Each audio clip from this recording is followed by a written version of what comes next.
আপনাদেরকে যখন মিসগাইড করার জন্য তারা চেষ্টা করেছে, ঠিক ওই মুহূর্তে আমি আমার রেসপন্সিবিলিটির জায়গা থেকে মৌলা আলী রাদিয়াল্লাহু তাআলার কনফারেন্সের মাধ্যমে এই দেশে নয় সারা বিশ্বে যত সর্ববাতিল রয়েছে, খারিজি, রাফিজি, শিয়া, মুতাজিলা সহকারে যত ধরনের 72 ফিরকা আছে, সকল 72 ফিরকা থেকে মুক্ত যদি থাকতে হয় তাহলে আপনার অন্তরে আহলে বায়াতের মহব্বত লাগবে। কথা বলেন ঠিক কিনা?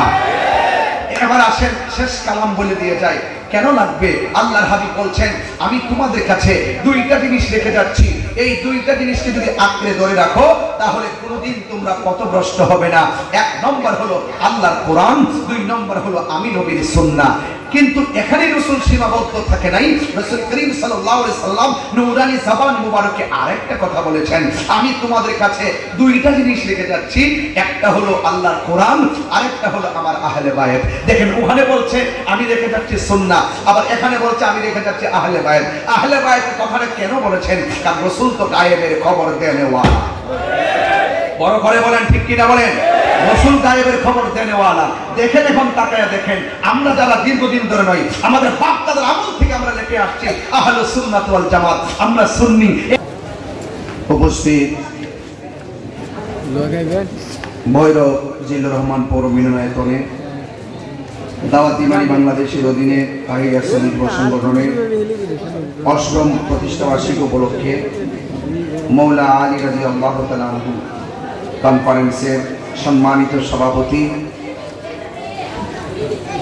জনাব ভিপি মুজিবুর রহমান সাহেব, সভারত্ন আলহাজ মুজিবুর রহমান সাহেব, সহ সভাপতি জনাব মোহাম্মদ মাসুম বিল্লাহ সাহেব, উদ্বোধক আলহাজ মোহাম্মদ আল মামুন সাহেব, আমন্ত্রিত পীর মাশায়েখের মধ্যে উপস্থিত হয়েছিলেন পীরে তরিকত আলহাজ AIM মাহবুবুল আল কাদরি সাহেব, পীরে তরিকত আলহাজ আল্লামা হারুন রশিদ রিজভী সাহেব, পীরে তরিকত আলহাজ রুহুল আমিন আল কাদরি সাহেব, পীরে তরিকত কাজী কারি উসমান গনি আল কাদরি সাহেব এবং উপস্থিত ছিলেন আল্লামা অধ্যক্ষ নুরুল ইসলাম খান শাহীন সাহেব, উপস্থিত ছিলেন আল্লামা আলহাজ জাবের মনসুর মোল্লা সাহেব।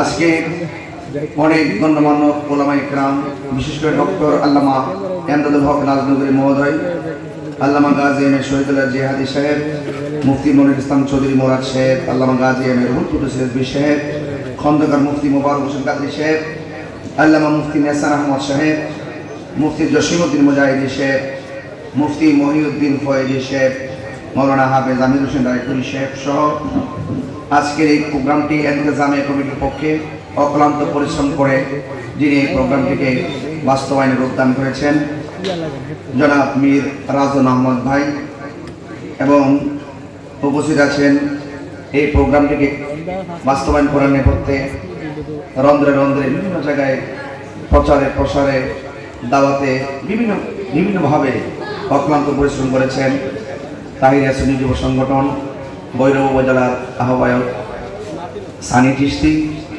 এবং হৃদয় ফয়েজি, আরো রাকিবুল ইসলাম রকি সহ অনেক সংগঠনের নেতৃবৃন্দ কষ্ট করেছেন। সঞ্চালনায় ছিলেন হাফিজ মৌলানা সফিউদ্দিন ফয়েজি সাহেব এবং মঞ্চপুষ্ট আছেন হাজির রুবেল ভাই সহ ওয়া মুবাল্লিগিন উলামা ইকরাম, অনেক তরুণ আলেম দ্বীন পীর মাশায়েখ বৃন্দ বসে আছেন। গভীর রজনীতে আপনারা মৌলা আলী রাদিয়াল্লাহু তাআলা আনহু কনফারেন্সটি উলামা ইকরামদের মুখ থেকে অনেক আলোচনা শুনেছেন। আমি আপনাদের সকলকে আমার পক্ষ থেকে আন্তরিকভাবে ধন্যবাদ জানাচ্ছি এবং মোবারকবাদ জানাচ্ছি। অনেক মা বোন অনেক কষ্ট করে এই কুয়াশার মাঝেও বসে বসে আলোচনা শ্রবণ করছেন এবং এখানে যারা উপস্থিত হয়েছেন প্রত্যেকেই কিন্তু আলোচনা করার যোগ্য উলামা ইকরাম এখানে বসে আছেন। প্রত্যেকেই আলোচনা করার দক্ষতা যোগ্যতা রাখেন। সময়ের কারণে যেহেতু একটা প্রোগ্রাম সিস্টেম অনুযায়ী মেনটেন করতে হয়, এগুলো পূর্বে নির্ধারিত থাকে, সেই জন্য আমরা সবাইকে দিতে পারিনি। এই জন্য আপনারা কেউ মনে কষ্ট নেবেন না।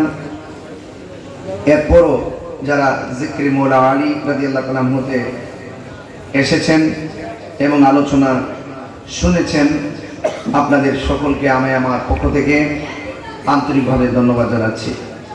ধন্যবাদ জানাই ইলেকট্রিক মিডিয়া, প্রিন্ট মিডিয়া, বিভিন্ন সাংবাদিকবৃন্দ এবং বৈরব থানার ওসি মহোদয় এবং কিশোরগঞ্জের জেলার ডিসি মহোদয়, এসপি মহোদয়। ওনাদের কাছে আমার সংগঠনের ছেলেরা যখন কিশোরগঞ্জ গিয়েছে, ডিসি মহোদয় খুব ভালো আচরণ করেছেন, এসপি মহোদয় খুব ভালো আচরণ করেছেন এবং আমাদের ভৈরব রেলওয়ে ওসি মহোদয়, ভৈরব থানার ওসি মহোদয় এবং ডিএসবি সহকারে কনস্টেবল যারা, তারা অনেক রেসপন্স করেছেন। আমি প্রশাসনকে ধন্যবাদ জানাই। তো উলামায়ে কেরাম যে আলোচনা করেছেন, এই মাহফিলটি আমরা প্রতি বছর করে থাকি। এবার যেহেতু রাষ্ট্রীয় একটু ক্রাইসিস মুভমেন্ট ছিল, সেই জন্য আমরা শুরু থেকে অনেক আগে থেকেই এই প্রোগ্রামের প্রচার প্রসার করতে পারিনি, শুধু ফেসবুকের মধ্যে। আর 2 দিনের মাইকে যতটুকু আপনারা শুনেছেন, আপনারা এসেছেন। যদি আমরা অন্তত 20টা দিন আগে যদি এই সুযোগটা পেতাম, তাহলে আপনাদের জন্য একটু মেহমানদারির ব্যবস্থা করতাম, আপনাদের জায়গায় জায়গায় গিয়ে আমরা এটা প্রচার, এই মাওলা আলী কনফারেন্সের দাওয়াতটুকু আমরা দিতে পারতাম। সেই জন্য আমরা কাঙ্ক্ষিত সময় না পাওয়ার কারণে আমরা আপনাদের কাছে মেসেজটা পাঠাতে পারি নাই। এবং আলহামদুলিল্লাহ অনলাইনের কল্যাণে এই মুহূর্তে 36,000 লোক এই প্রোগ্রামটি উপভোগ করছেন। আলহামদুলিল্লাহ বলবেন না? 36,000 লোক একটা আইডি থেকে, আরো অনেকগুলো আইডি থেকে তো তার রানিং চলতেছে। তার মানে হলো অনলাইনের কল্যাণে অনেক মানুষ দেশ প্রবাস থেকে আজকে আলোচনা শুনছেন। আমি প্রবাসীর সকলদেরকেও আমার পক্ষ থেকে এবং ঘরে বসে যারা শুনছেন, তাদেরকে আমার পক্ষ থেকে মোবারকবাদ জানাচ্ছি। আপনারা জানেন, আমি গতকাল 2টি মাহফিল করে সকাল 8টায় এসে আমি ভৈরবে ঢুকেছি। এরপরে আগামীকাল সকাল 10টায় আমার প্রোগ্রাম নবীনগর, এরপরে প্রোগ্রাম হোমনা উপজেলা। এইভাবে আমি খুব ব্যস্ত থাকি। এই ব্যস্ততার ভিতরে ছেলেগুলো অক্লান্ত পরিশ্রম করে কিন্তু মাহফিলটা বাস্তবে রূপদান করেছেন। আমাদের আজকের এই অনেক অতিথি আছেন যারা হয়তো কোনো ব্যস্ততার কারণে আসতে পারেন নাই। বিশেষ করে পীরে তরিকত খন্দকার মৌলানা দ্বীন ইসলাম আল কাদেরী শেখ, তিনি উপস্থিত হতে পারেননি। খন্দকার আবু তৈয়ব কৃষি সাহেব এবং পীরে তরিকত ফকির মুহাম্মদ আলী শিশু মিয়া শেখ, ওনারা হয়তো ব্যস্ততার কারণে আসতে পারেনি। তারপর ওনাদেরকে সামিল রেখে ইনশাল্লাহ আজকে দোয়া হবে। আপনাদেরকে জবান করে বলুন, এই যে অবস্থার আলোকে, চাহিদার প্রেক্ষাপটে এই মৌলা আলী কনফারেন্সটা ভৈরবের জন্য প্রয়োজন আছে না নাই? একটু বড় করবেন, আছে না নাই? এই যে অসংখ্য মানুষ, আপনারা রাত্র প্রায় 1:45 বাজে, এরপর আপনারা বসে আছেন। ওই আমাদের দেশের কিছু মানুষ আছে যারা সুন্নিদেরকে মাঝে মাঝে অপবাদ দেয়, সুন্নিরা কি বিরিয়ানি খাওয়ানি না সুন্নি।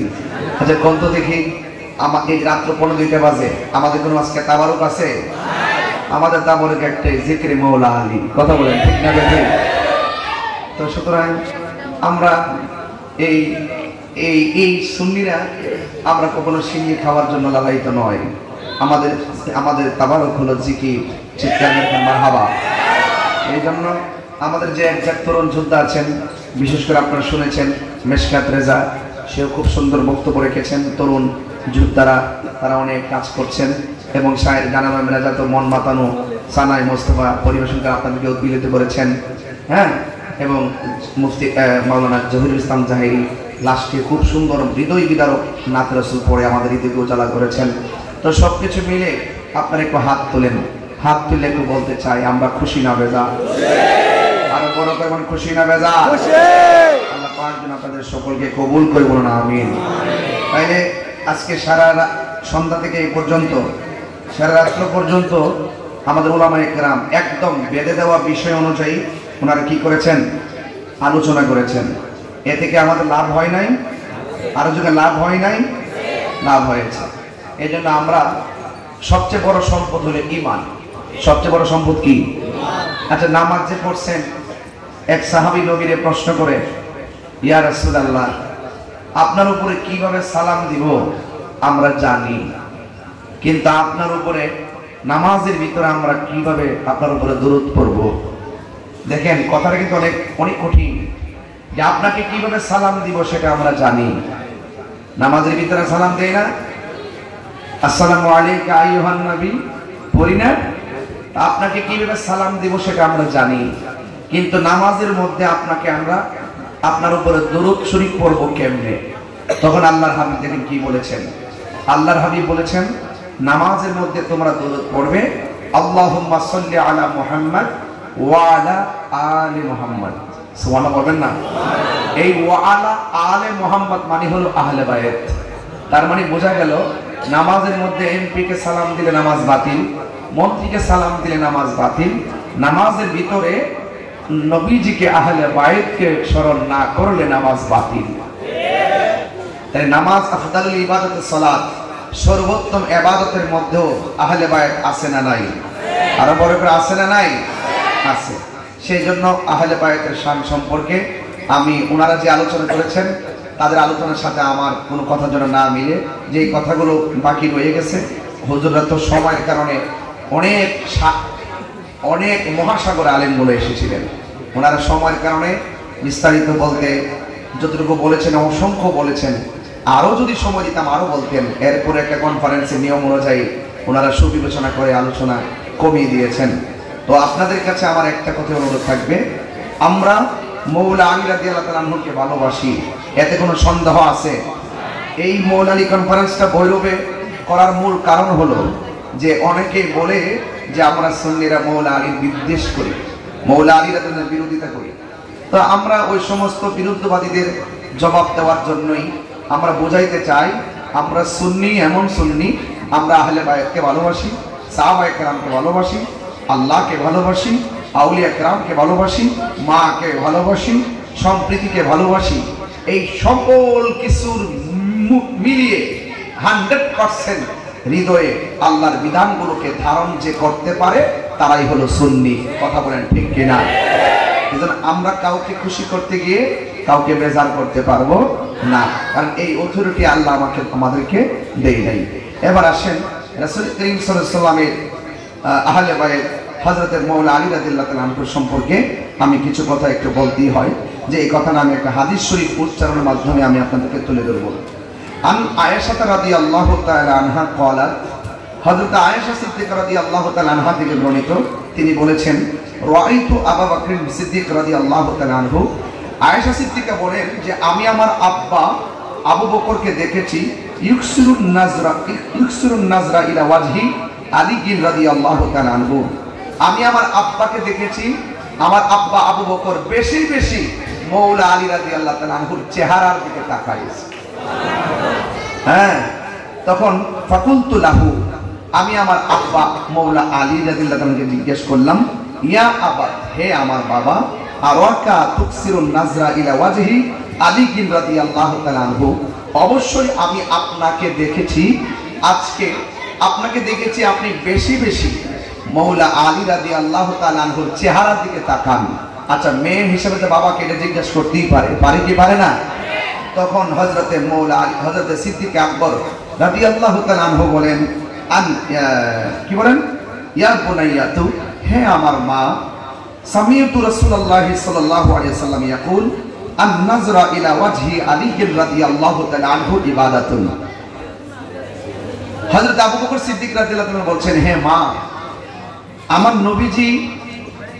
নবীজিকে বলতে শুনেছি যে তিনি বলেছেন আন নাজরা ইলা ওয়াজহি আলী রাদিয়াল্লাহু তাআলা আনহু ইবাদাতুন, হযরতে আলী রাদিয়াল্লাহু তাআলা আনহুর চেহারার দিকে তাকানো ইবাদত।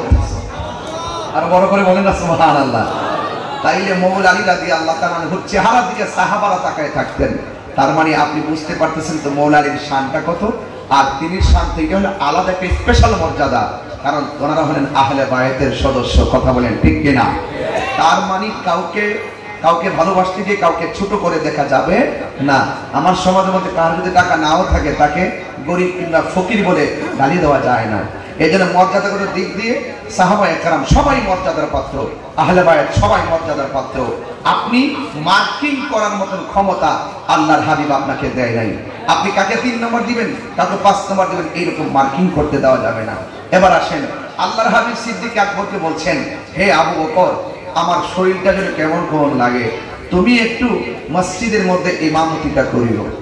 আবু বকর সিদ্দিক রাদিয়াল্লাহু তাআলা বললেন, ইয়া রাসূলুল্লাহ, আপনার মেহরাবে দাঁড়িয়ে আমি নামাজের ইমামতি করব? আমার পা থরথর করে কাঁপছে। রাসূল ডাক দিয়ে বলেন, আবু বকর তুমি ভুলে যেও না, তোমাকে যিনি হুকুম করেছেন তিনি রাহমাতুল লিল আলামিন। বাস সিদ্দিক আকবর গিয়ে নামাজের মেহরাবে দাঁড়ায় গেলেন। দাঁড়ানোর পরে আমার নবীজি ওই ঘর থেকে ভর করে করে জানালার বরাবর দাঁড়িয়ে কাপড়টা সরালেন। কাপড়টা সরাইয়া তিনি জামাতের দিকে তাকাইয়া চোখের পানি ফেলে কান্না শুরু করলেন। হযরত আয়েশা সিদ্দিকা বলেন, ইয়া রাসূলুল্লাহ আপনি অসুস্থ, আপনি ভর করে দাঁড়িয়ে মসজিদের দিকে তাকিয়ে কেন কান্না করতেছেন? আমার নবীজি বলেন, আয়েশা রে দেখো না, আজকের চোখের পানি এটা দুঃখের পানি নয়, আজকের চোখের পানিটা আনন্দের পানি। তুমি তাকায়া দেখো, আমি মেহরাবে যাই নাই, নামাজ পড়ানোর জন্য সিদ্দিক আকবর কিভাবে ইমামতের জায়গায় দাঁড়িয়ে গিয়েছে, আর তার পিছনে সব সাহাবীরা লাইন ধরে দাঁড়িয়ে গেছে। আমি বুঝতে পেরেছি আমি রাসূল যখন শরীয়তের পর্দার আড়ালো হয়ে যাব, এইভাবেই পাগলরা এই মসজিদের মেহরাবকে পাহারা দিয়ে রাখবে। যদি কন্যা সুবহানাল্লাহ। আচ্ছা, এখানে আমার নবীজি অসুস্থ, একদম শেষ কথা বলতেছি। ওই মুহূর্তে আমার নবী বলতেছেন, হে আবু বকর তুমি নামাজ পড়াবে। আর এই দিক দিয়ে আমার নবী আবার মৌলা আলীকে কি বলে শুনেন। মৌলা আলী রাদিয়াল্লাহু তাআলা আনহুকে বলতেছেন, শুনবেন হাদিসটা একটু বলি। আন আব্দুল ওয়াহিদ ইবনে আবি আউন রাদিয়াল্লাহু তাআলা আনহু قال قال رسول الله صلى الله عليه وسلم لعلي بن ابي طالب رضي الله تعالى عنه في مرضه الذي توفي فيه। আমার নবীজি একদম যখন অসুস্থতার চূড়ান্ত পর্যায়ে চলে গেল, দুনিয়ার থেকে শরীয়তের পর্দা হওয়ার সময় যখন গণিয়ে আসলো, তখন আমার নবী ওই মুহূর্তে দেখেন এই দিকটা সিদ্দিক আকবরকে বলছে তুমি নামাজ পড়াবে, আর এই দিক দিয়ে মৌলা আলী রাদিয়াল্লাহু তাআলা বললেন যে হে আলী, আমি যদি ইন্তিকাল করি, আমি যদি শরীয়তের পর্দার আড়াল হয়, ইগসিলনি ইয়া আলীকুন ইজা মিতুন, হে আলী তুমি আমাকে ইন্তেকাল করার পরে আমাকে তোমার হাত দিয়ে আমাকে গোসল দেওয়া হবে। খেয়াল করেন কিন্তু। ফাকালা ইয়া রাসূলুল্লাহ, আলী রাদিয়াল্লাহু তাআলা বলেন, হে আল্লাহর রাসূল, মা গাসালতু মাইয়িতান কাত্তুন, আমি তো জিন্দেগিতেও কোনো মাইয়াতকে গোসল করাই নাই। ফাকালা রাসূলুল্লাহ সাল্লাল্লাহু আলাইহি ওয়াসাল্লাম, আল্লাহর হাবিব সাল্লাল্লাহু আলাইহি ওয়াসাল্লাম বললেন, ইয়া আলী ইন্নাকা সাতুহাইয়ু আও তায়াসসার। আল্লাহর হাবিব বলেন, হে আলী তুমি যদিও কাউকে জীবনে গোসল না করাও, কিন্তু আমি যখন ইন্তেকাল করব তখন তোমার জন্য আমাকে গোসল করানো সহজ করে দিবেন একজন। জবান খুলে বলেন তিনি কে? তখন ফাকাল আলীগুন, আলী রাদিয়াল্লাহু তাআলা বলেন, ফাগাসালতুহু, আমি আমার নবীকে আমার হাত দিয়া গোসল করাইছি। কিন্তু গোসল করানোর মধ্যে একটা খেলা আছে, এই খেলার একটু বইলা দিয়া যায়। আমের রাদিয়াল্লাহু তাআলা আনহু قال, হযরত আমের রাদিয়াল্লাহু তাআলা আনহু থেকে বর্ণিত, তিনি বলেন, গাসালা রাসূলুল্লাহ সাল্লাল্লাহু আলাইহি ওয়াসাল্লাম, রাসূল করিম সাল্লাল্লাহু আলাইহি ওয়াসাল্লামকে গোসল করিয়েছেন আলী ইবনে আবি তালিব রাদিয়াল্লাহু তাআলা আনহু। আলী রাদিয়াল্লাহু তাআলা আনহু নবীজি বলে গেছেন তুমি আমাকে গোসল করাবে। হযরত মৌলা আলী রাদিয়াল্লাহু তাআলা আনহু নিজের হাতে গোসল করালেন। আচ্ছা বলুন তো, আমাদের দেশে মানুষ যখন মারা যায় দেখবেন কেউ বড়ই পাতা পাইরা দেয়, কেউ গরম পানি কইরা দেয়, কেউ ডেক্সিটা আগায় দেয়, কেউ গোসলখানায় পর্দা টানায় দেয়, কেউ গোসলখানার ভিতরে ঢুকিয়া পেটের মধ্যে চাপ দিয়া পায়খানা বের হলে টিস্যু দিয়া পায়খানাগুলো পরিষ্কার করে দেয়। কেউ শখ করে নয়, মহব্বতে ওই লাশটাকে কাঁধের মধ্যে নেই। কেউ আবার শখ করে কবরস্থানে পারা যায় এক মুষ্টি মাটি দিয়ে আসে না, দাফন করার পরও দোয়া করে। এটা একটা শখ আছে না নাই? তো অন্তত আমার নবীজি মৌলা আলী রাদিয়াল্লাহু তাআলা আনহুকে বলছেন যে তুমি আমাকে গোসল করাবে। তখন একজন সাহাবী আসছেন, আয়েশা বলছেন, ওয়াল ফজল ইবনে আব্বাস, ফজল ইবনে আব্বাস এসে বলতেছেন, হে আলী আমিও আপনার সাথে একটু শরীক থাকতে চাই। ওয়া উসামা ইবনে যায়েদ, হযরত উসামা ইবনে যায়েদ বলেন আমিও আপনার সাথে শরীক থাকতে চাই। ওয়া কানা আলীগুন, আলী রাদিয়াল্লাহু তাআলা আনহু ইয়াগসিলুহু, হযরতে আমার নবী পাক সাল্লাল্লাহু আলাইহি ওয়াসাল্লাম ইন্তেকাল করার পর আমার নবী পাককে গোসল করালেন। গোসল করানোর পরে ওয়া ইয়াকুলু, তিনি বলতেছেন, বে আবি আনতা ওয়া উম্মি, আল্লাহর কসম করে বলি ওই সত্তার নামে যার নামে আমার মা আমার বাবা কুরবান, তাদের শপথ করে বলতেছি কি, আমি যখন রাসূলের পাককে যখন আমি গোসল করাইতে গেলাম, যখন আমি গোসল করাইতে গেলাম তখন মৌলা আলী বলছেন, তিত্তা মাইয়িতান ওয়া হাইয়ান, আল্লাহর কসম করে বলি আমি যখন নবীকে গোসল করাইতে গেলাম, রাসূল পাকের শরীর মুবারকে যেমন করে মেশকে আম্বরের গ্রাম লাগতো, আমার নবী ইন্তেকাল করার পর গোসলের পানির পরতে পরতে মেশকে আম্বরের গ্রাম বাহির হইতে শুরু করলো। তাহলে দেখেন, তাহলে আল্লাহর হাবিব সাল্লাল্লাহু আলাইহি ওয়াসাল্লাম মৌলা আলী রাদিয়াল্লাহু তাআলা আনহুর মর্যাদাকে কিভাবে তুলে ধরেছেন, সাহাবায়ে কেরাম থেকে কিভাবে মর্যাদা দিয়েছেন। আরে মা, সংসারের মা যিনি হয়, মা দেখবেন 5টা সন্তান হলো, দেখবেন বড়টারে একরকম, মাঝুটারে একরকম, ছোটটারে একরকম, কিন্তু সন্তান মনে হইতেছে, বুঝতেছে আমারে মনে হয় মা কম ভালোবাসে। আসলে না, সন্তান হিসাবে সকলকেই ভালোবাসে, কিন্তু সন্তান হিসাবে সব সন্তানরাই মার কাছে সমান সমান, কিন্তু মহব্বতের জায়গা থেকে এক এক সময় এক একজনের এক একটা দিয়ে বুঝ দিয়ে সন্তানের মর্যাদা, সন্তানের ভালোবাসা সংসারে প্রতিষ্ঠা করে।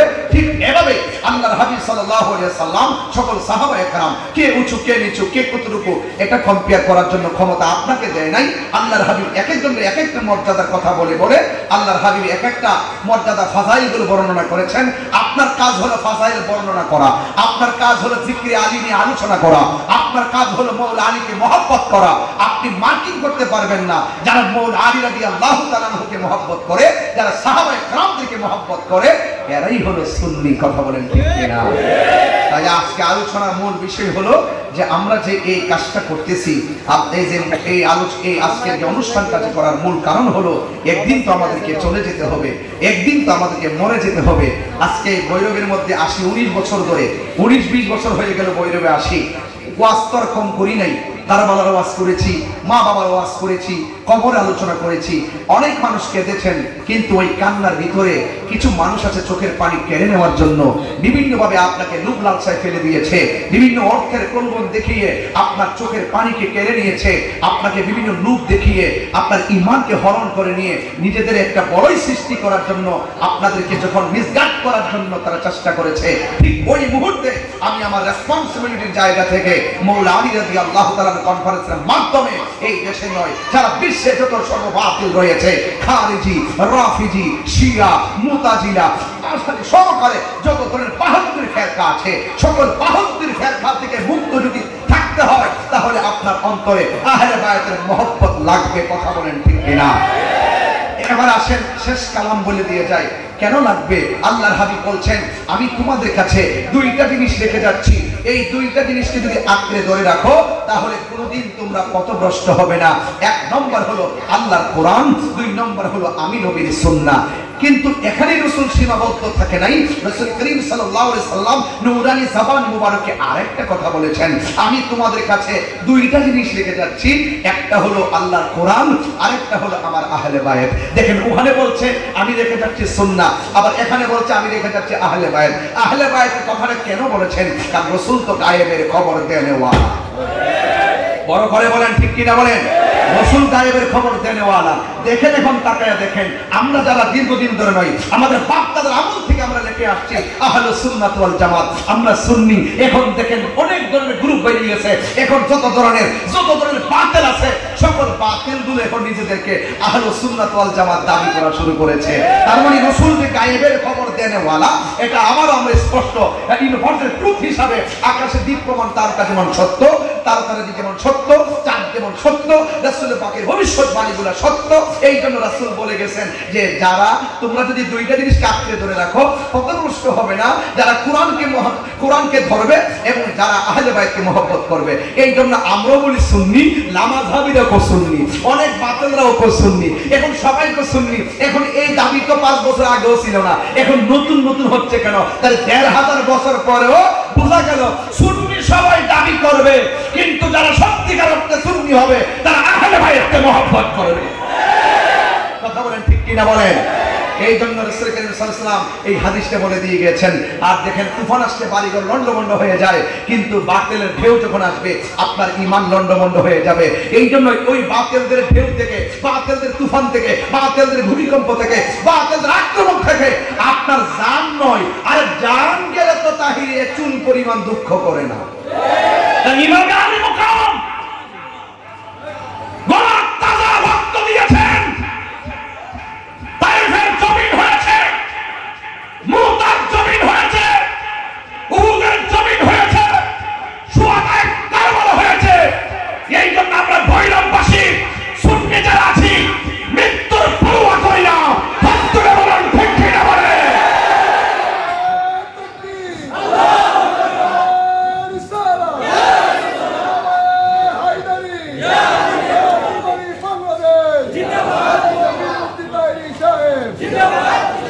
জন্য যুবক ভাইরা আমার, এই প্রোগ্রামটা এত গুরুত্বপূর্ণ। এই জন্য বলছি প্রোগ্রামটা এত গুরুত্বপূর্ণ। হ্যাঁ, আমরা আহলে বাইতকে মহব্বত করি, করার মতো করি। কি করি? করার মতো করি।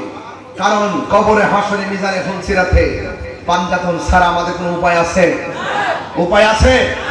তো আমরা সুন্নিদের মধ্যে যারা আছেন, সুন্নিদের মধ্যে যারা আছেন, আপনাদেরকে সতর্ক করছি, আপনাদেরকে অনুরোধ করছি,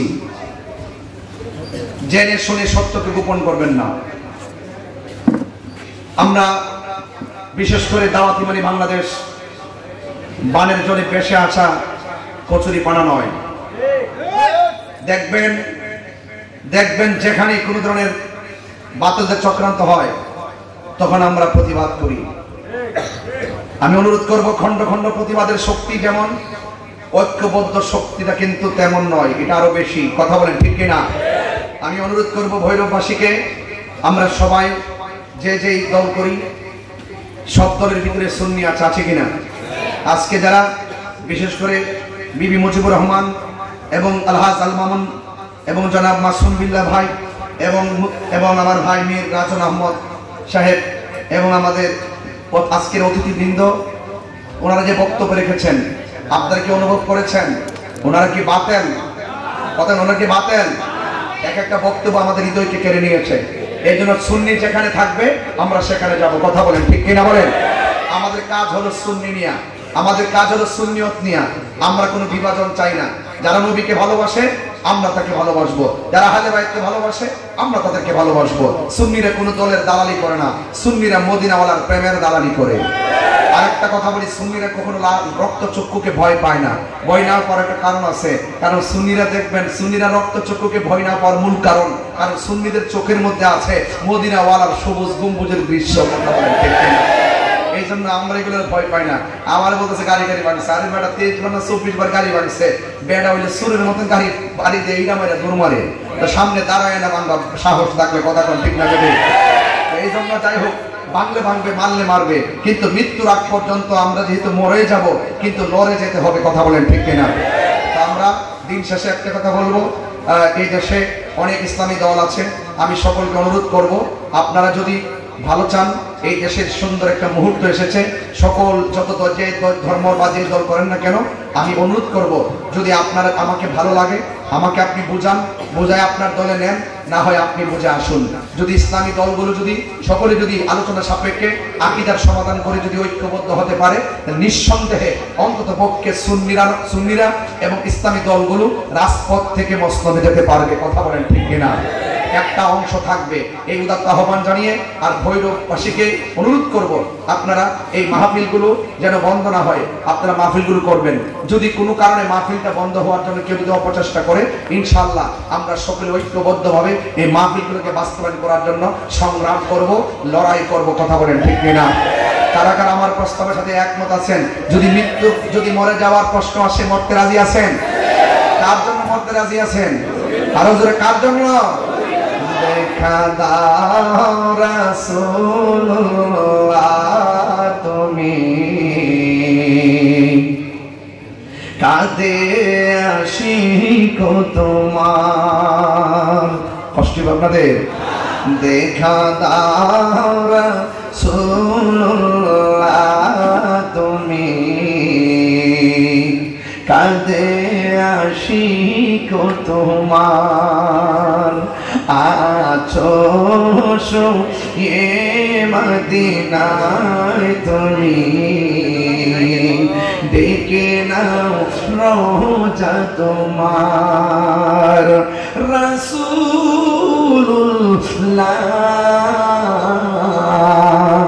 কি উপায় হবে আমার? রাসূলুল্লাহ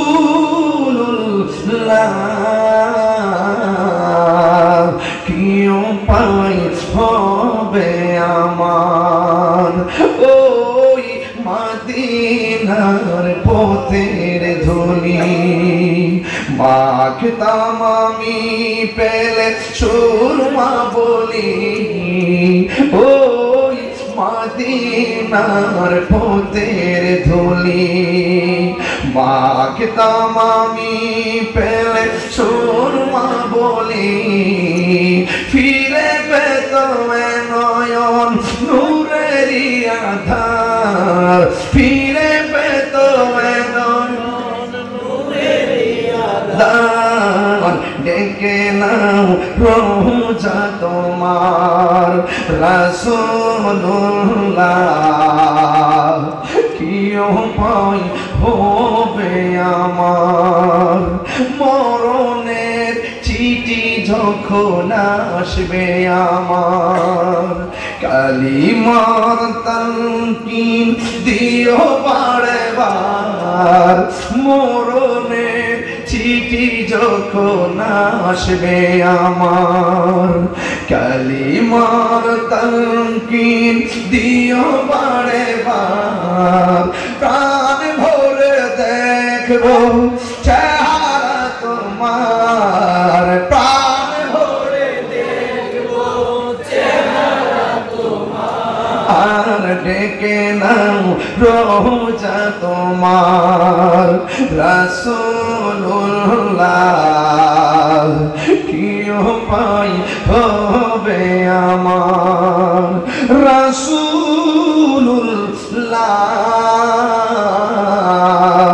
কি উপায় হবে আমার। মদিনা যেতে চাননি আপনারা? তোমার দেশে যাই কত আশিকান, কেউ ধুম পড়ে আছি বাংলায়তন, তোমার দেশে যাই কত আশিকান, কেউ ধুম পড়ে আছি বাংলায়তন, যেতে পারলাম না আমি দেশেতে তোমার, যেতে পারলাম না আমি দেশেতে তোমার, আর ডেকে নাও রোজা তোমার রাসূলুল্লাহ, কি উপায় হবে আমার রাসূলুল্লাহ,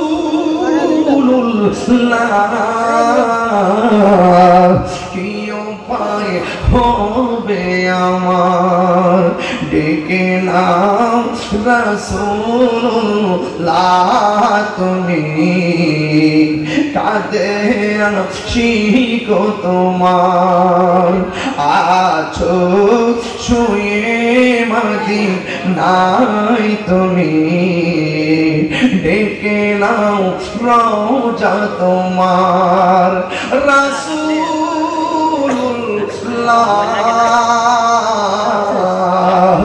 কি উপায় হবে আমার রাসূলুল্লাহ,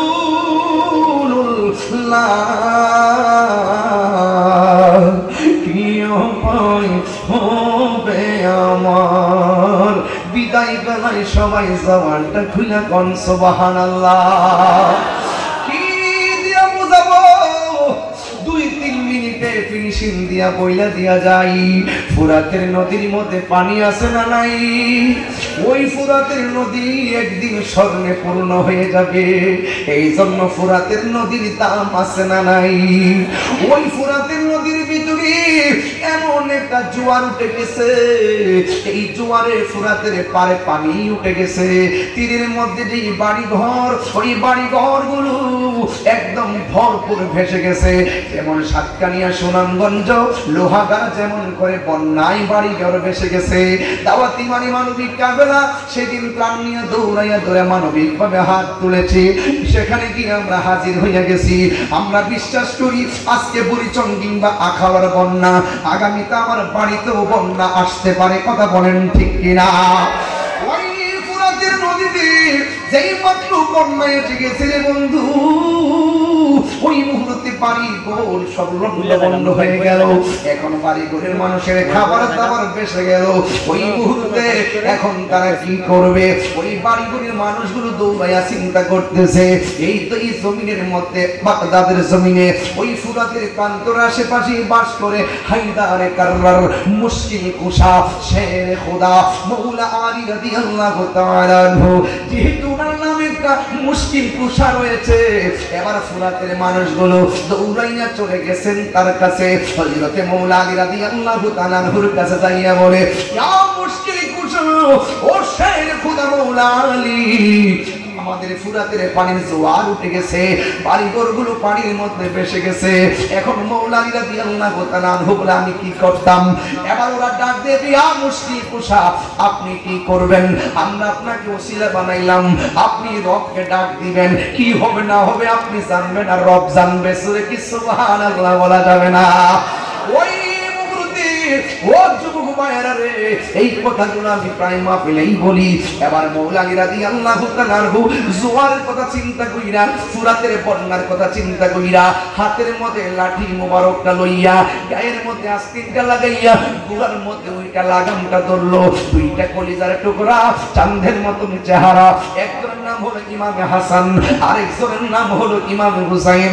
দুইজন হিসাবে, আব্বা ও আব্বা গো, আপনি ঘোড়ায় ওইটা নতুন কাপড় পইরা, আবার হাতের মধ্যে লাঠি মুবারকটা নিয়ে আপনি কোথায় যান? এবার মৌলা আলী রাদিয়াল্লাহু তাআলা আনহু ডাক দিয়া বলেন, ও আমার বাবারা, ওই ফুরাতের প্রান্তরে পানি ঠেলা মারছে, ওই ফুরাতের পানি ফুলা মারছে, এর মানে হলো জোয়ার উঠেছে। বন্যার পানিতে তার ফুরাতের তীরের বাড়িগুলো ভেসে গিয়েছে।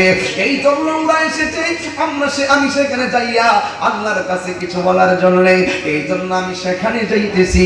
ইমাম হাসান হুসাইন ডাক দিয়ে, বাবা আপনি একলা যাইবেন, আমরা দুই ভাইও সাথে যাবো।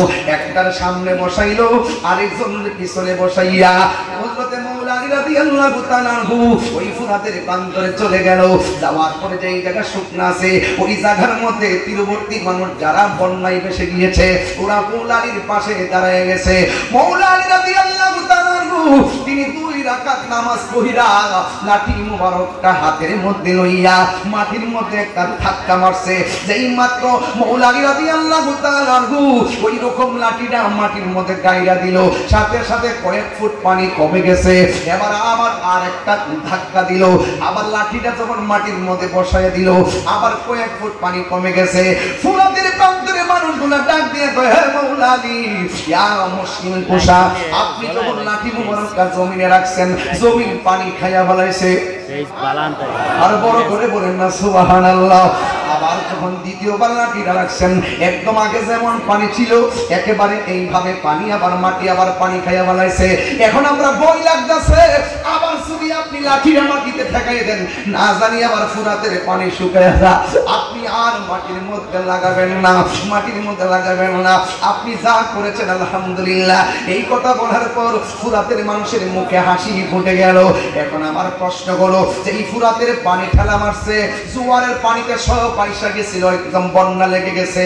মৌলা আলী রাদিয়াল্লাহু তাআলা আনহু উনার কলিজার টুকরা লইয়া ওই জায়গার মধ্যে ফুরাতের চতুর্পাশের মানুষগুলারে বন্যা থেকে বাঁচাইলো।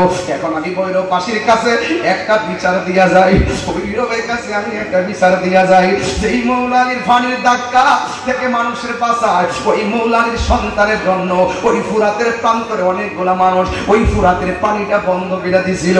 হাই রে ও ভৈরবের বাবা, এবার যুগে যুগে দেখছেন নি মুনাফিক কারে কইরে বাবা। এবার যেই ফুরাতের প্রান্তরের পানি মৌলা আলী রাদিয়াল্লাহু তাআলা আনহু দোয়া কইরা কমাইয়া দিল, আর ওই মৌলা আলীর আওলাদের জন্য, আমার নবীর আহলে বায়াতের জন্য কারবালার জমিনের মধ্যে নিয়া চলে বলে কৌশলে নিয়া ইমাম আলী মুখামের জন্য তারা পানি বন্ধ করে দিয়েছে। আমার নবী বলে, উম্মত দুইটা জিনিসের বাধা দিও না, একটা হলো পানি, আরেকটা হলো রাস্তা। ওই ফুরাতের প্রান্তরে মুনাফিকরা রাস্তারও বাধা দিয়েছে, ওই মুনাফিকরা পানিরও বাধা দিয়েছে। হাই রে খাজা গরিব নওয়াজ, পানা সাগরের পানি লুটার মধ্যে আইনা পিতৃরাজ গায়ে পাপ ডাকায়া দিছে। আর ইমাম আলী মুকামের তো পাওয়ার, ইচ্ছা করলে ফুরাতের পানি মস্কের মধ্যে আনতে পারতো, অথবা ইচ্ছা করলে আল্লাহরে বললে আল্লাহ পানি পাঠাইয়া দিত। এরপরও ইমাম আলী মুকাম পানিও চাই নাই, পানিও আনে নাই। কেন কেন কেন? কারণ ইমাম আলী মুকাম ইমাম হুসাইন রাদিয়াল্লাহু তাআলা আনহুর রক্তের সাথে আমাদের নাজাতের সম্পর্ক আছে না নাই? আর জুরি কোন আছে না নাই? অনেকে বলে ইমাম হুসাইন নাকি সেই জায়গার মধ্যে যুদ্ধ করতে গেছে, মিথ্যা কথা, যুদ্ধ করতে যাই নাই, ওরা মুনাফিকি কইরা দাওয়াত কইরা লইয়া গেছে, নিয়া তারা পানি বন্ধ করে দিয়েছে। এই ফুরাতের পানি কেমনে তোরা বন্ধ করলি? যেই নবী সৃষ্টি না হইলে ফুরাতের পানি হইতো না, সেই নবী আওলাদের জন্য তোমরা পানি বন্ধ করে দিয়েছো। খবরদার খবরদার, মিজানের পাল্লা ভারী হয়ে যাবে বদি দিয়া। ওই তোমরা হাউজে কাউসারের পানি কিন্তু সেদিন আর পাবে না। যারা ইমামে আলী মুকাম মৌলা আলী পাকে পাঞ্জাতনের বিরুদ্ধে যারা তলোয়ার ধরেছে, এরা হাসরের ময়দানে আহলে বাইত তো পাবে না, হাসরের ময়দানে তারা নবীর শাফাআত তো পাবে না। চিৎকার মাইরা কি ঠিক না বে ঠিক রে বাবা? এই জন্য আমি মাঝে মাঝে বলি, মুঝে কুফা ওয়ালো মুসাফির না সমঝো,